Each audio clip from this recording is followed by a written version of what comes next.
Well, hello everyone, and welcome to today's webinar. My name is Heidi Salati, and I am the Director of Education and Training for PHCC National in Falls Church, Virginia. Today's webinar, Changes in the Global World of Refrigerants, is brought to you by our webinar series sponsor, Viga.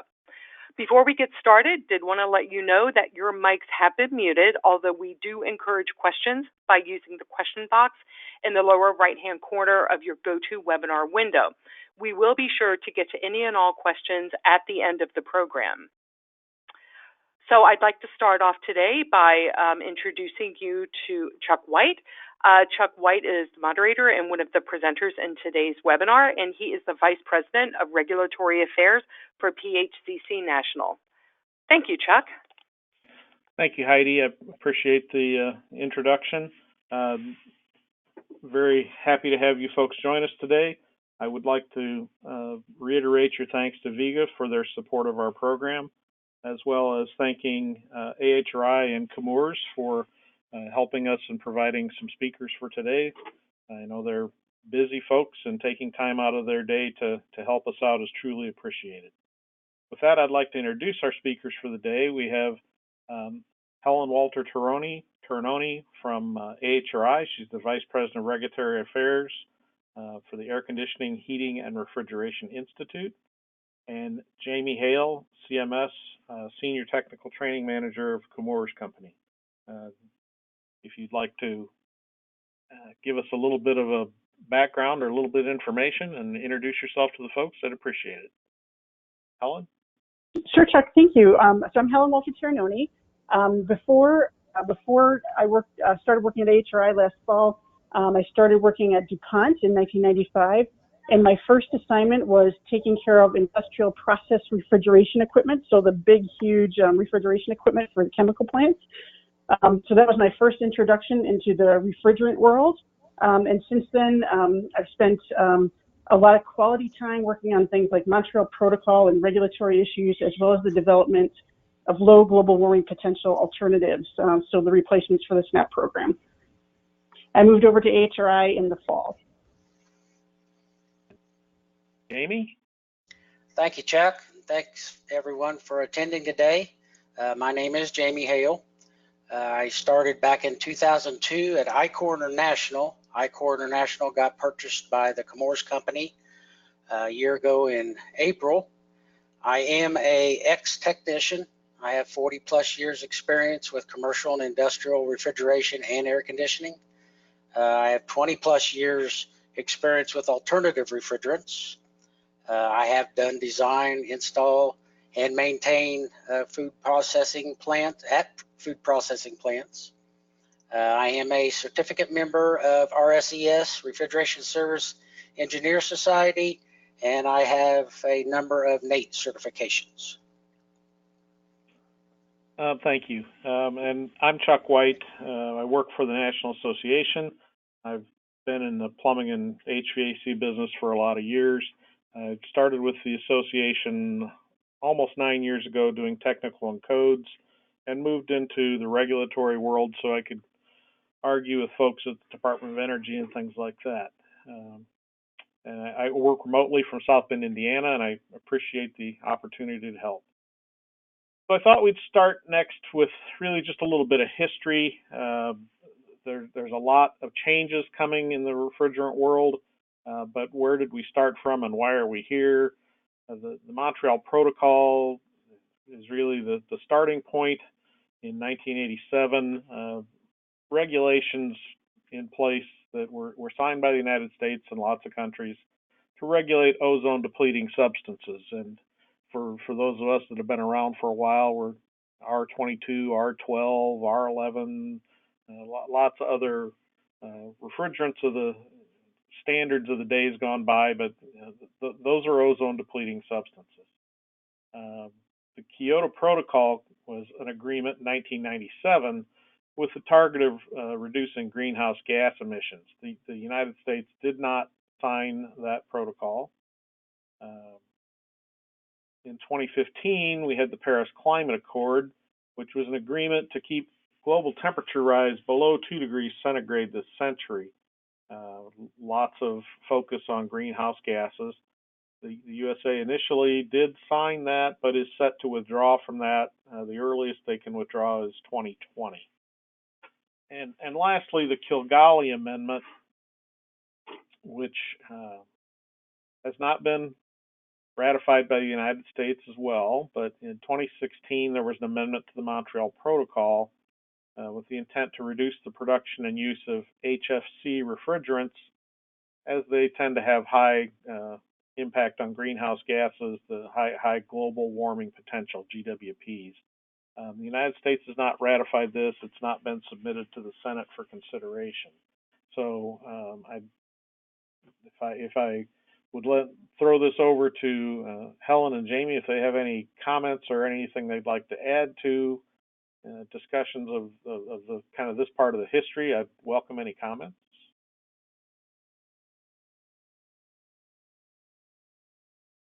Hearing none, we'll really move on to the Kigali Amendment, which I think is the driving force of a lot of where we are today.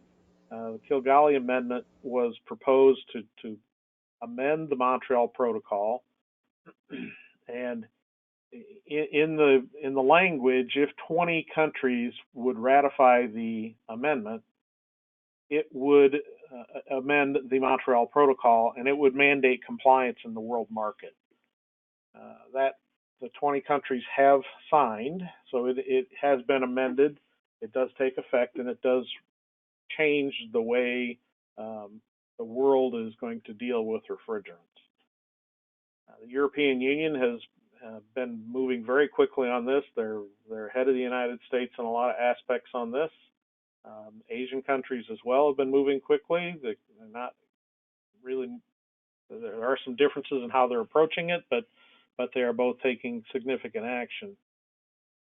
Australia, good example in Australia, 60% of their AC has been converted to alternate refrigerants. So lots of places in the world are moving ahead on this.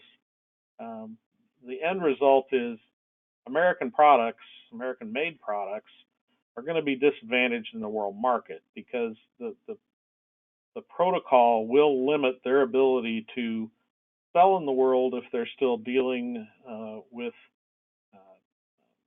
HFC products. So it's not just a fact of we can sell one thing in the United States and one thing to the rest of the world. If they're still dealing with it in the United States, they're going to be boxed out of the rest of the world or not deal with the U.S. market. So, and I know Helen and I have had a little conversation about this, that this is really a big problem and one of the major driving factors of where we're going with refrigerants.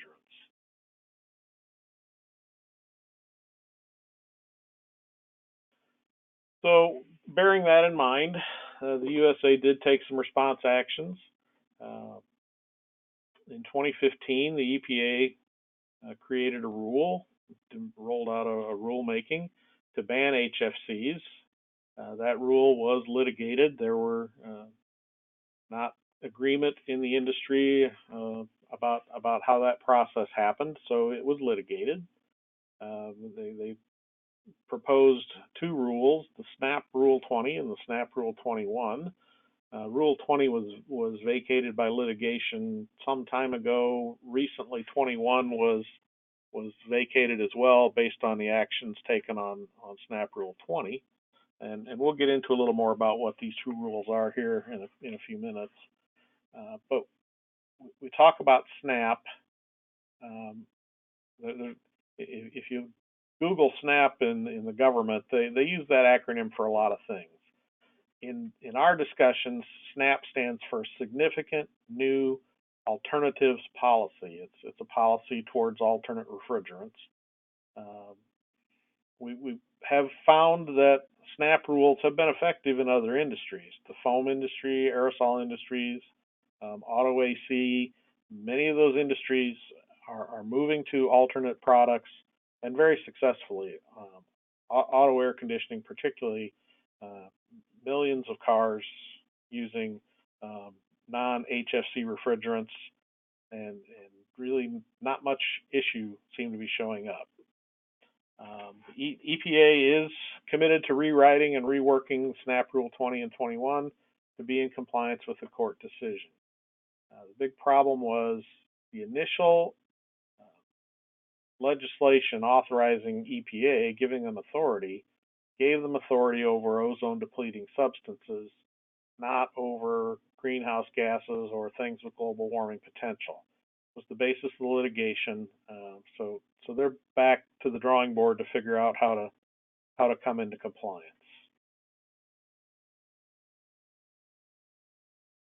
So I'd like to ask Helen to maybe address the SNAP 20 and 21 sections and some of the coming things about refrigerant, if you'd like to. Sure. Give us your thoughts. Thank you, Chuck, and thanks for the great history and global lesson around where things are for refrigerants right now.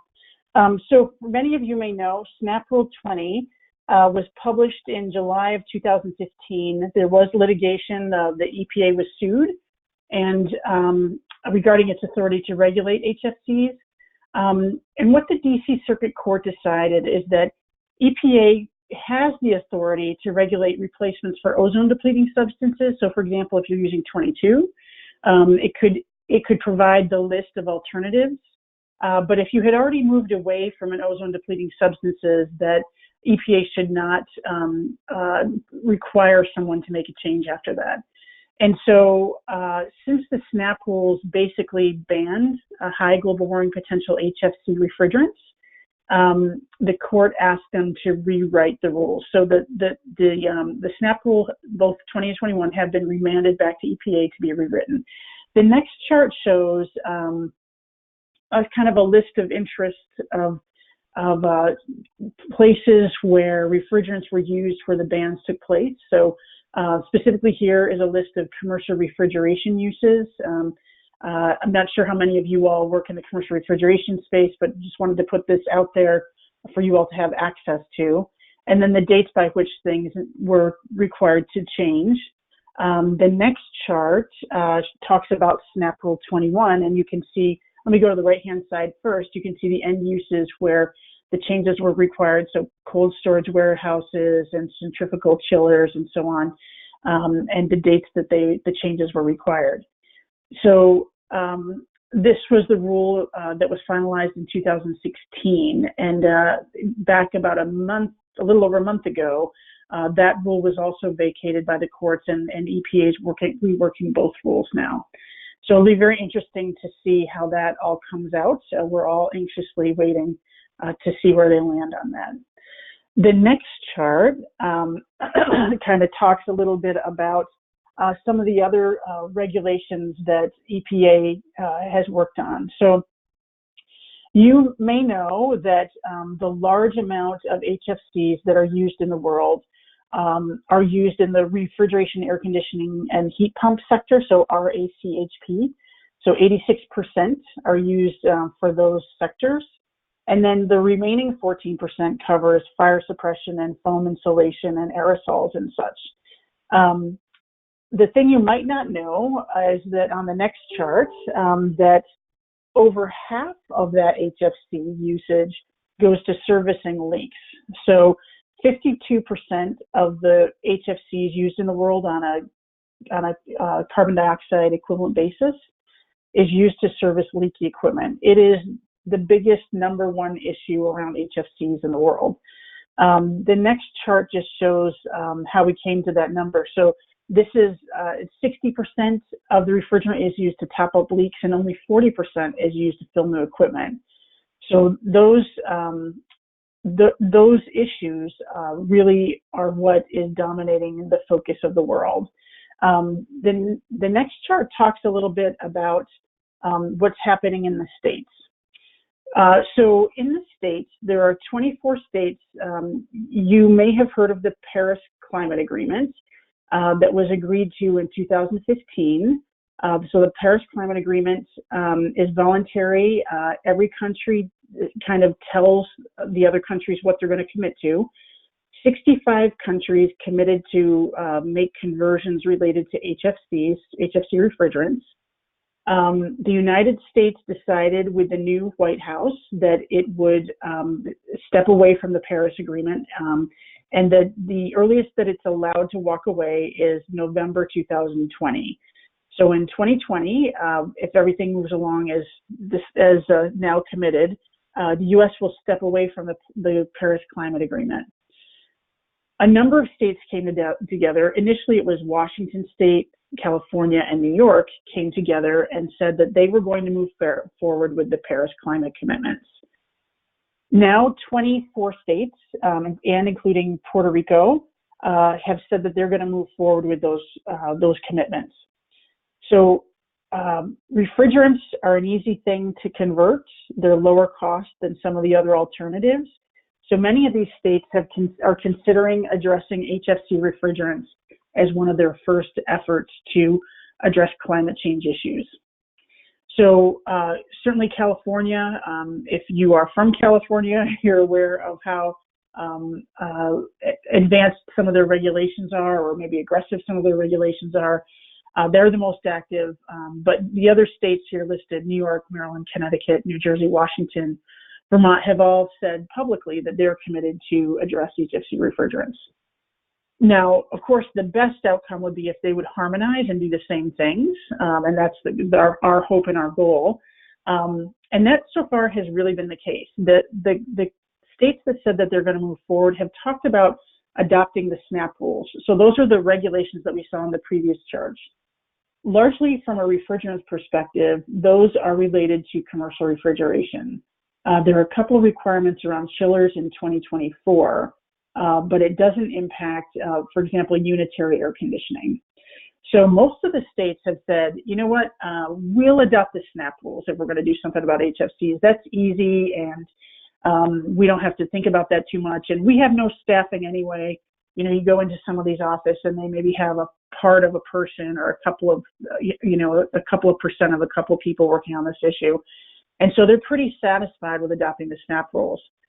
The one exception to this is California, who is considering moving forward more quickly. So, and there's a regulatory reason for that. There's actually a legislative reason for that.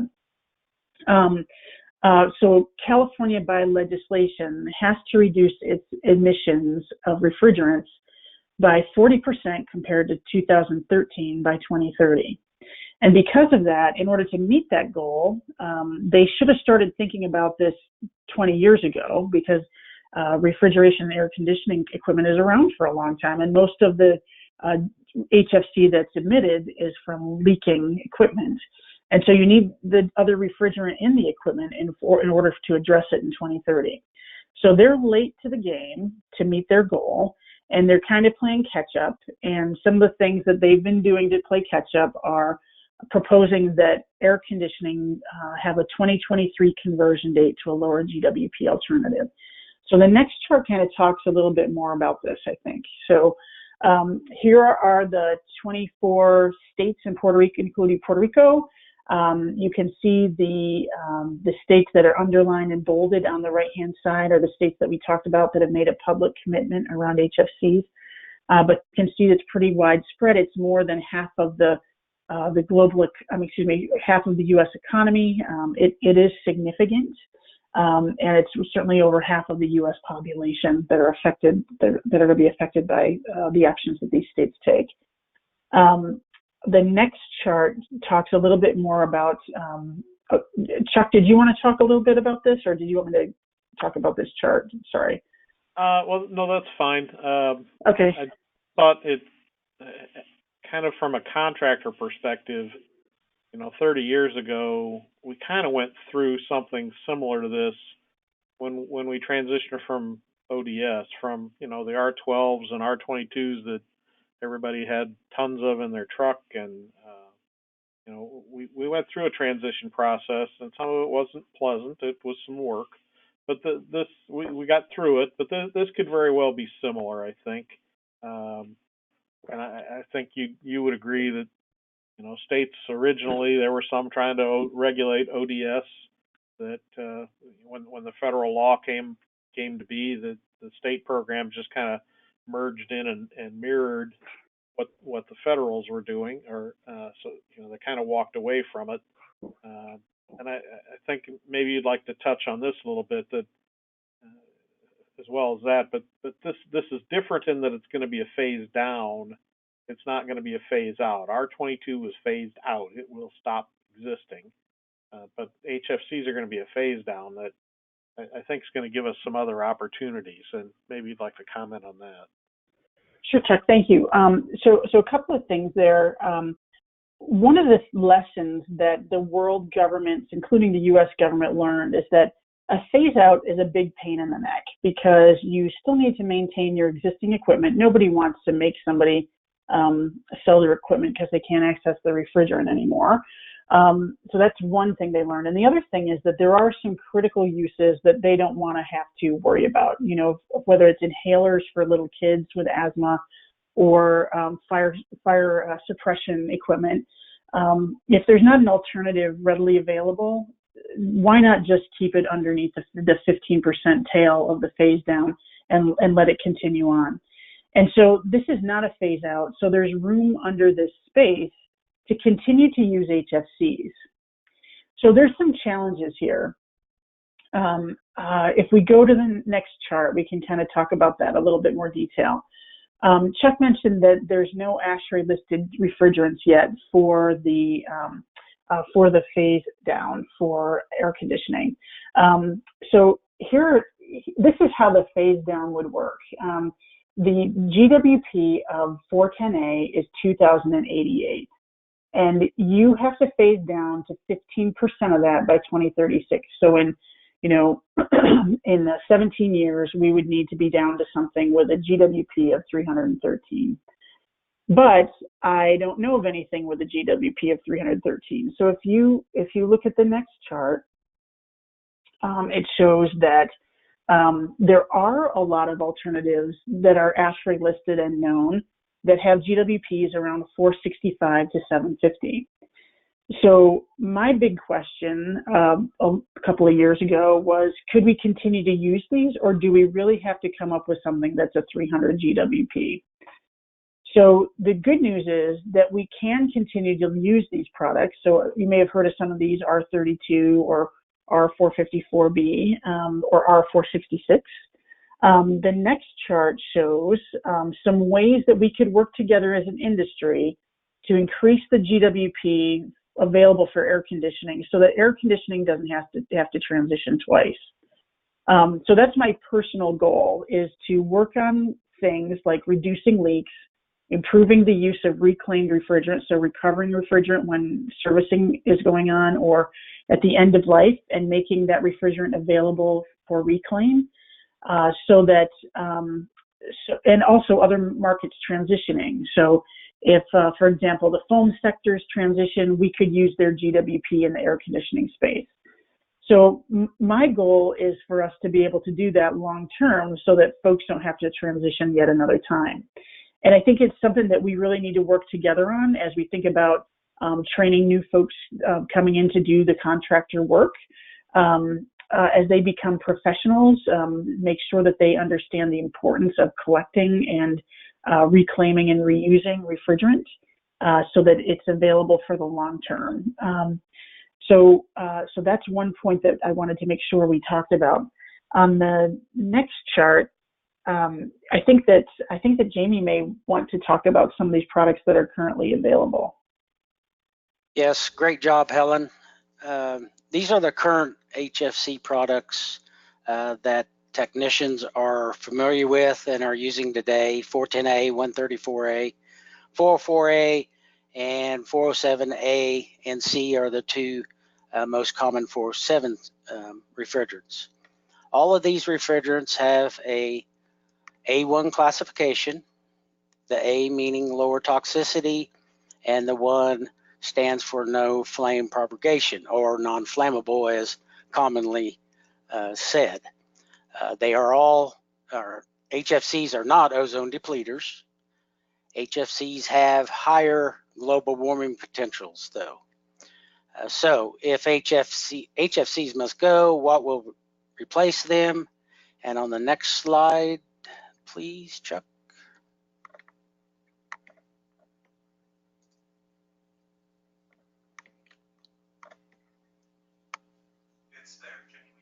It's there, but I can't see it. It should be there. Okay. Back up. There it goes. Okay. Go. So HFOs are the replacements for HFCs. They appear to be the leading candidates, and I'm sure they will be down the road. There are many blends of HFOs. HFO 1234YF is a single molecule refrigerant, and it does have a less than 1 GWP, so that is even less than CO2, which is 1, and that's the standard that we use today. So HFOs will be the mainstream replacements for HFCs in air conditioning and refrigeration. They all have very low GWPs, but the downside is they are a A2L safety classification. Again, the A means low toxicity, and the 2L is lower flammability. Now, some call it mildly flammable, so whatever term is used, but the ASHRAE term is lower flammability. And we have a video here in a little bit, and I will show you how low these refrigerants are on the flammability range. And it's critical that all of these refrigerants only be used in new equipment. And the reason for that is existing equipment is not designed for any other refrigerant than what is in that system. And it will be a A1 refrigerant in those systems like R22, R410A, 404A. Those are all A1 refrigerants. So they do not have the safety classification to be able to run with an A2 HFO refrigerant. So, Jamie, can I ask you a quick question? This is Chuck. Yeah. I know I mentioned earlier how the auto industry has transitioned, and I know there's a lot of concern out when we start talking about flammable things, whether they're lower or not. But could you touch on, if the auto industry transition, what did they transition to? And is it flammable? You got a car driving around with this stuff. Yeah, very good question. 1234YF is the replacement for 134A in automotive. So if you are driving a newer vehicle, more than likely it does have 1234YF in that air conditioning system today. What safety or what components they are using on the automotive versus the 134A, I'm not really up to speed on that, but I don't think it is anything like you might think it is, because this refrigerant is very mildly flammable. Thanks.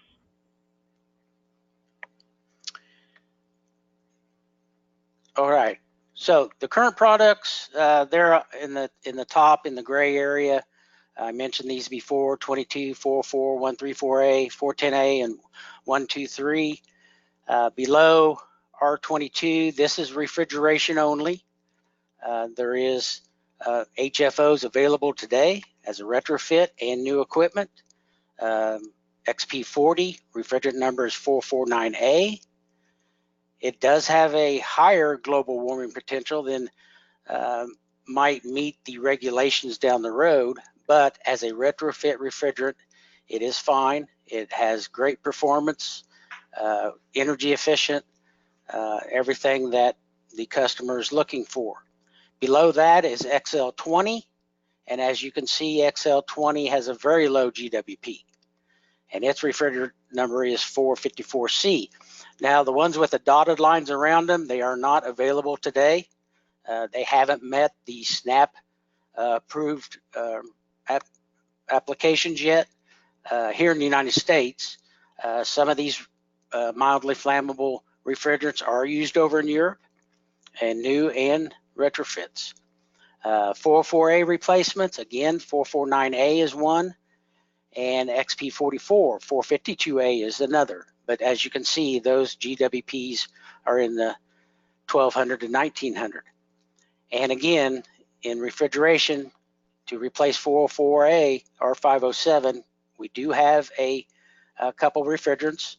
The XL20 again is a very low GWP refrigerant, but these are only designed to work in new existing equipment. They are not a retrofit refrigerant. 134A replacement, XP10, is a very low GWP refrigerant, and it is available today. It is being used in equipment around the world. And of course, like I talked earlier, 1234YF has a GWP of less than 1. So that is a extremely low GWP refrigerant. So the 410A replacements, XL41, 454B, Carrier has committed to that refrigerant starting in 2023 in the residential and light commercial duct systems. And there is another XL55, which is an A2 refrigerant, a mildly flammable refrigerant. The 123 refrigerant is a low pressure centrifugal refrigerant, and its replacement is 514A, which has an extremely low GWP of 2. And again, that is being used today in new equipment. Next slide, please, Chuck. So let's talk a little bit about flammability. That is a major concern, and if you really understand how this matrix works, it'll give you a better idea on how flammable your refrigerant really is. This is an ASHRAE matrix here, and every refrigerant that meets the ASHRAE standards meets this criteria. And on a highly flammable refrigerant, like an A3, that would be, for example, propane.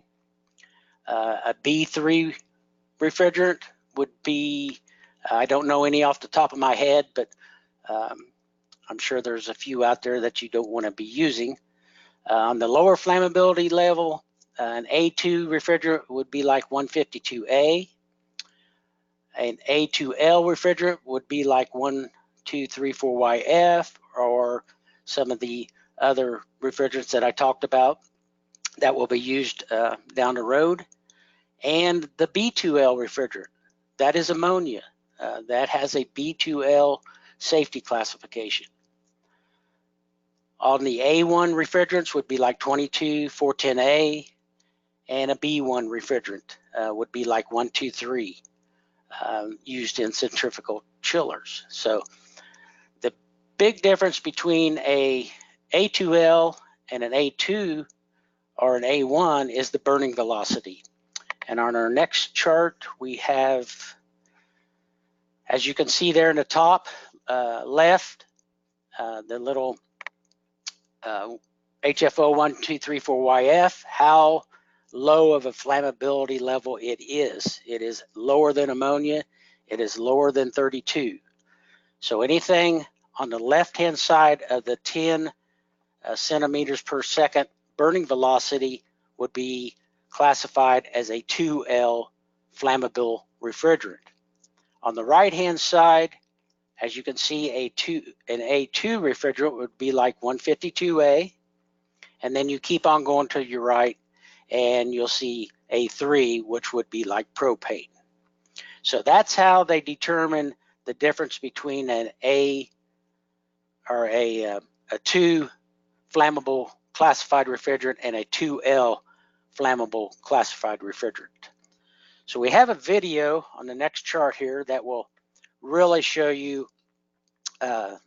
how low of a flammability rating a A2L refrigerant is. As you can see, he is striking the refrigerant coming out of the cylinder, and even if it does start a flame, it puts itself out right away. As you can right there, it is so low of a flammability rating that it's extremely difficult to maintain any type of flame with a 2L refrigerant. And then, of course, on the right-hand side, the A3 refrigerants, that's propane. It's just like firing up your grill. As you can see, the flame is steady and will not put itself out. So that's the big difference between a A2L and an A3 refrigerant. So A2L refrigerants will be in systems, new systems only. And remember, those systems will be designed for this type of refrigerant. They will have different components on it than you may be familiar with, but it will not be anything that will just be out of this world trying to diagnose or replace or anything like that. So we can go to the tools and handling. There's a lot of gray area in our industry, and tools with A2L refrigerants is one. Unfortunately, there's no standard set yet for these types of refrigerants, but you will probably need tools that do not create any type of spark. Over in Europe, they're using spark-resistant vacuum pumps, spark-resistant recovery machines, ventilation fans, and those types of systems here in the United States are not approved for use with A2Ls because there's no standard today for these types of refrigerants on recovery machines, vacuum pumps, and those types of mechanical pieces of equipment that you use today. So let's go to the next. Okay, A3 refrigerant tools are totally different. Tools, they can't have any type of ignition source. If you do use torches, you need to be extremely careful that you have all the refrigerant out of the system. Hot wire leak detectors are a no-no. Heat guns, anything that has any type of ignition source, you need to stay away from when using an A3 refrigerant. And even static electricity. Some manufacturers may even want to ground yourself. Recovery machines, again, there's no standard for any A3 rated recovery machines or even vacuum pumps. Could go to the next one, please, Chuck. All right. Training and certification. Training, whether you're using an A3 refrigerant or R22, you need proper training on anything that you're working on. PHCC and other organizations will help you out on training, help you out on any type of certification that is available. Safety training is recommended by, a lot of manufacturers and even certifications, especially when you're dealing with A3 refrigerants. And this might be the case with A2L refrigerants even. It's still a little early on the A2Ls in new equipment, but down the road, it's always best to get proper training and some type of certification, whether it be a certificate of completion or actually a certification on the type of training that you have already done. EPA Section 608, we're all familiar with that. That is a mandatory certification that every technician needs to work on a piece of equipment or to purchase refrigerants. But that is the only mandatory certification today for refrigerants, whether they be a non-flammable, a mildly flammable, or a highly flammable refrigerants. Other non-required certifications like RSES, NATE, 410A, hydrocarbon, again, they are recommended by our industry and especially by original equipment manufacturers. And so, Go ahead. So Jamie, this is Chuck again. I would like to kind of chime in on this slide that PHCC is definitely committed and concerned that people have proper training and that the safety aspects of this, that there's a lot of you talk about flammable, whether it's mildly or not, it gets people concerned, and so we're interested in making sure that that's fully understood, that there are programs available to properly train people. Additionally, we're engaged with others in the industry to try to seek to strengthen 608 certification and the whole process of distribution of refrigerants and equipment and use. That I think it's not a secret that the current 608 system is in place, but it lacks really any enforcement teeth. It's pretty rare that you see somebody get followed up for venting or not having proper certification. PHCC is not alone in the industry that we would like to see stronger requirements for certification, more enforcement to make sure the product is being handled properly. The addition of the flammability factor concerns us greatly. In some of our planning meetings, we talked a little about a few years ago there was an R22 a replacement that some people were selling that was basically propane, and that puts some concern out there among the industry that are we walking up to products that we're unaware of what's in, and our tools may not be suitable for proper handling, and try to avoid catastrophes and calamities as much as possible. And like I say, we're not alone, and we're working in conjunction to try and make some change there. The other thing I'd kind of like to touch on, which really refers back a slide or two, that you mentioned with tools, the lack of standards. Standards are in development for lots of aspects to this, and some of them are near completion, some of them are complete. Some standards for certain applications are just getting underway, but the code bodies, the regulating mechanical code bodies, have not adopted A2Ls into their codes yet, based on this need for completed standards. So the 2021 editions of codes coming out to date are not very supportive of it. There are some limited applications for small volumes and certain products, but in the comfort cooling world, the typical split system or mini splits or those kind of things in the United States, we're not really very prepared to start seeing them adopted into general usage. And I know we have, particularly California, kind of an accelerating deadline coming here, and the industry is really trying to work hard to get up to speed and find common ground. But in some of these aspects, there's still a lot of work to do. And Helen, you have any kind of comment you'd like to add to that? But yeah, and most of this training and the voluntary certifications, most of it is on safety. For example, the hydrocarbon training that RSES does and the certification they do is mainly on safety, rather than how do you charge a system and how do you diagnose a system. And that will probably be even for the A2L refrigerants.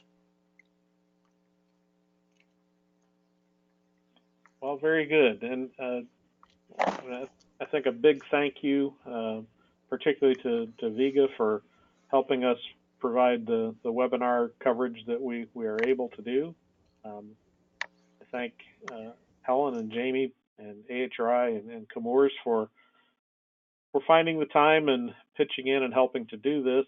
I think we've painted a picture of what's coming. There is, as Jamie said, some gray area. There's some things yet to be worked out, and PHCC will be putting more information forth. We are participating in industry coalitions and some development work to try and work towards a safe transition to new products, and we look forward to being your resource for future work. And I don't know, Heidi, if you've seen, are there any questions yet? Have we got any questions come in? Yeah, so thanks everyone. I want to echo what Chuck said. This was a great webinar with terrific and useful information. So yes, we do have a question. We have one question, and this is going to bring us back to the beginning of the webinar. And the question is, why has Australia been able to move so much quicker than the U.S.? And I will put that out to any of our presenters to answer. So this is Helen. If you don't mind, I'll jump in. Sure. Thanks, Helen. So there was a carbon tax in 2012 in Australia that bumped the price of R410A up by about $20 a kg, or about $22 a kg, or about $10 a pound.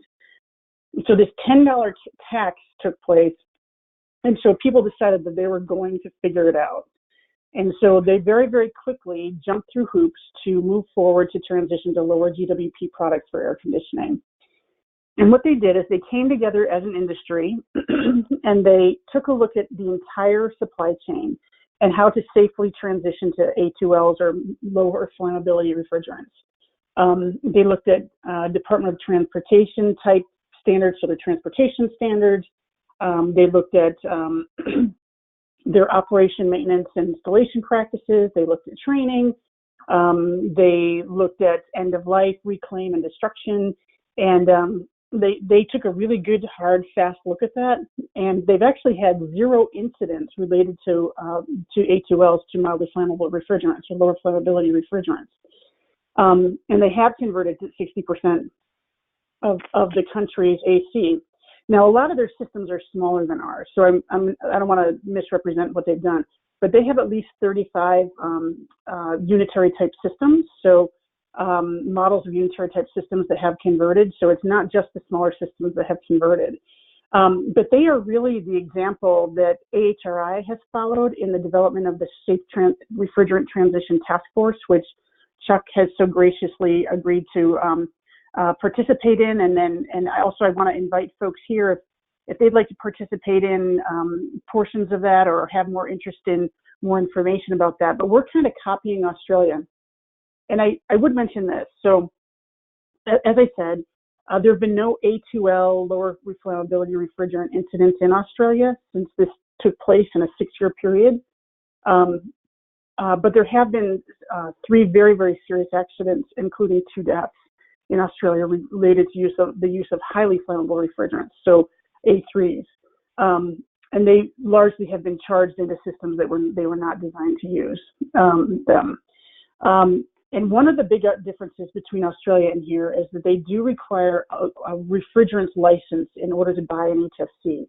And so that's something, I know that that's hard to think about from a federal level, but that's something that we might want to think about as well as we try to help folks learn the trade better or become more confident or knowledgeable in the way that they perform their tasks. Certainly it has to be a contributing factor in why they've been so successful. Thanks, Heidi. Thank you, Helen. Great answer. Appreciate it. So we have a few more questions coming in. So what is the recommended R22 replacement at this point in time, and is that highly flammable? This is Jamie. I can answer that. There is no recommended R22 replacement today. There are a few good direct replacements, especially in residential air conditioning or smaller systems that an oil change is not feasible. New 22B and MO99 are the 2 leaders. There are no HFOs that are air conditioning retrofit refrigerants, just refrigeration.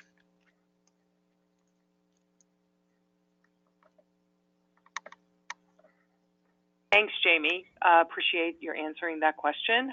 And I have another question, and again, this is going back to Australia. Are the systems being converted with new refrigerants, or are the entire units being replaced? So they're generally not retrofitting old systems. I think that's when folks run into trouble, is when they try to retrofit and don't do it well. Largely, it's as old systems sunset and are no longer able to be serviced, they are being replaced with new systems that would use an A2L or a lower flammability refrigerant. Thanks, Helen. Well, Helen, let me add on one thing that yeah. It's important to remember, and you said this earlier, that their systems are different. I mean, the United States air conditioning is really a different model than typically in Australia or typically in Europe. Smaller systems in other countries, a lot of mini splits, package units. The United States is much more in the split system mode, package unit mode, larger systems. So it is a little bit of a different comparison. Thank you, Chuck. Yeah, that's excellent and helpful to point out. There are 35 unitary type systems that would be more similar to the U.S. So those models that companies sell in Australia, but there are also a very large number of non-unitary type systems. So whether it be PTACs or what have you that folks are using. Great. Thanks, Helen and Chuck. So great questions and great answers. Thanks. I will leave it open for a few more seconds to see if any more questions come over the line.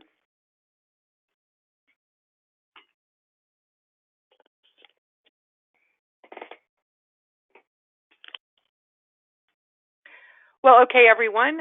If you have any questions, you can certainly email me, and I will be happy to forward your question to the presenters and get an answer for you. Otherwise, I want to thank our presenters for a wonderful webinar this afternoon, and for all the participants who took time out of their day to spend it with us. Thanks so much, and we'll see you next month.